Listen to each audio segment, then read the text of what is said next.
امام مسلم نے ان کی آنکھوں کے درمیان بوسہ لیا اور فرمایا کہ آپ حدیث میں مسلمانوں کے امام ہیں، حاسد کے علاوہ اور کوئی آپ سے جھگڑا نہیں کر سکتا۔ امام بخاری رحمۃ اللہ علیہ ان غیر معمولی شخصیات میں سے تھے جن کے بارے میں یہ بات غالب گمان اور یقین کے درجات میں کہی جا سکتی ہے کہ اللہ جل جلالہ نے ان کو پیدا ہی اس کام کے لیے کیا تھا کہ رسول کریم صلی اللہ علیہ وسلم کی سنتوں اور ان کے احکامات کی حفاظت ان کے ذریعے کرائی جائے۔ محترم حاضرین، امام بخاری رحمۃ اللہ علیہ کا اصل نام کیا تھا؟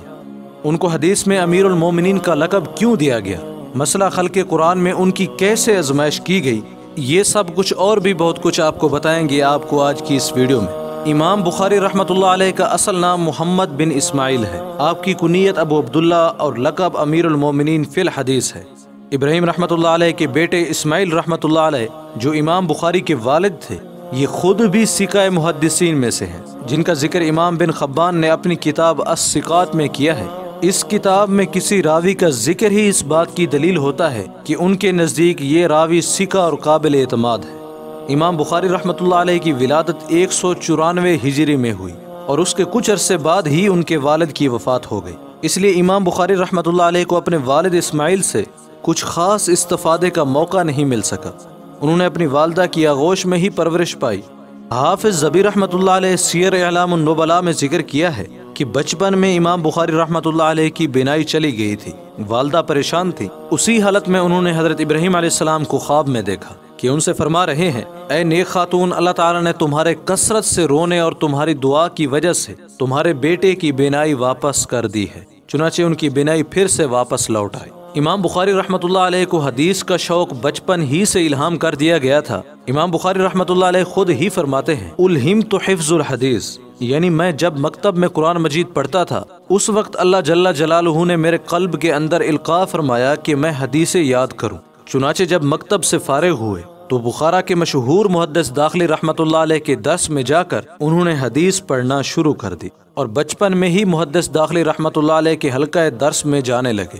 امام بخاری رحمۃ اللہ علیہ ایک مرتبہ کا واقعہ خود ہی بیان فرماتے ہیں کہ میرے استاد نے حضرت محدث داخلی رحمۃ اللہ علیہ نے ایک حدیث بیان کی اور اس کی سند یوں پڑھی، سفیان ابو زبیر سے اور ابو زبیر ابراہیم سے روایت کرتے ہیں۔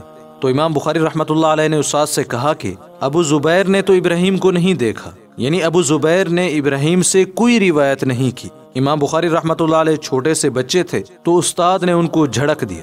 تو امام بخاری رحمۃ اللہ علیہ نے فرمایا کہ حضرت، اگر آپ کے پاس اس حدیث کی اصل موجود ہو تو برائے کرم اس کی مراجعت فرما لیں۔ شیخ اٹھے اور اندر گئے اور مراجعت فرمائی اور آ کر پوچھا، اچھا یہ بتاؤ یہ حدیث کس سے مروی ہے؟ امام بخاری رحمۃ اللہ علیہ نے فرمایا، یہ حدیث زبیر ابن عدی سے مروی ہے۔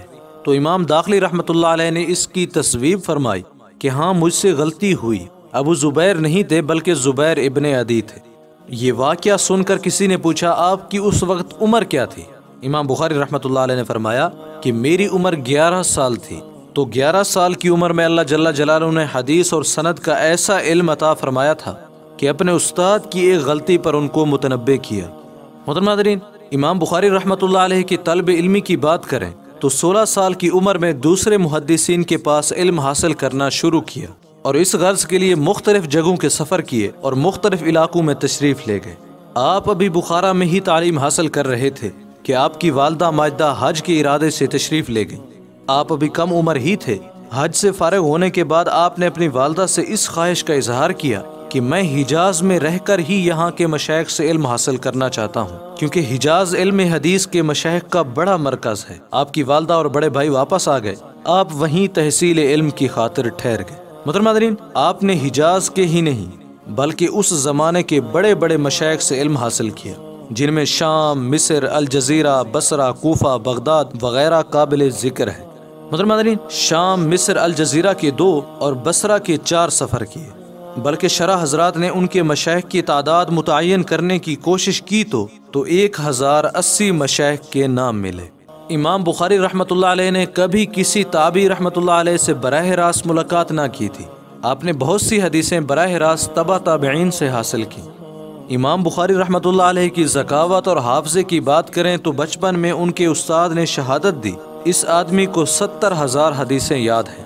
اور اس زمانے میں حدیث یاد ہونے کا یہ معنی نہ ہوتا تھا کہ صرف متن حدیث یاد ہے، بلکہ اس کے معنی یہ تھے کہ حدیث مع سند یاد ہوتی تھی۔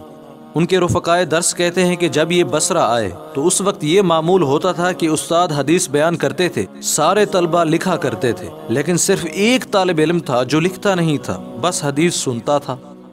اس پر ان کے ہمدرد طالب علم کہنے لگے، تم عجیب آدمی ہو، علم حاصل کرنے کے لیے اتنی دور سے سفر کر کے آئے ہو اور وقت ضائع کرتے رہتے ہو اور لکھتے نہیں۔ جب لکھتے نہیں تو ظاہر ہے یاد کیسے ہوگا؟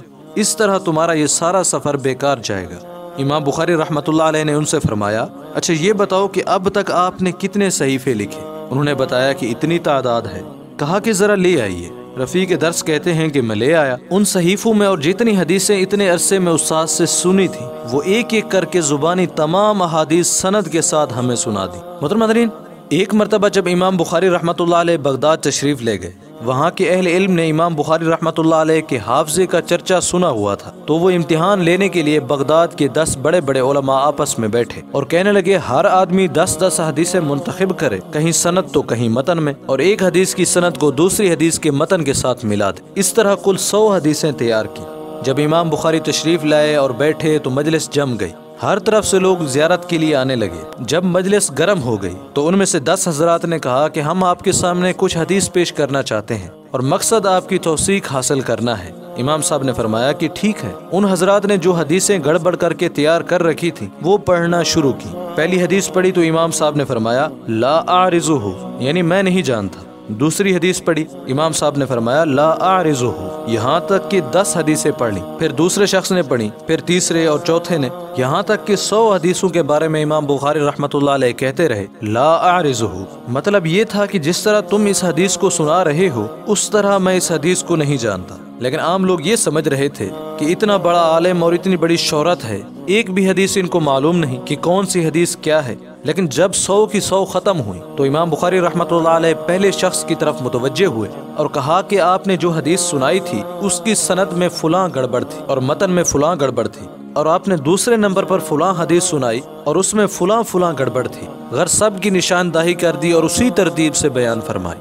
عسقلانی رحمۃ اللہ علیہ ہدی الساری میں فرماتے ہیں کہ نقص کی نشاندہی سے زیادہ تعجب کی بات یہ ہے کہ جس ترتیب سے 100 حدیثیں بیان کی گئیں اسی ترتیب سے جواب دیا کہ تم نے پہلے نمبر پر یہ حدیث پڑھی، دوسرے نمبر پر یہ پڑھی۔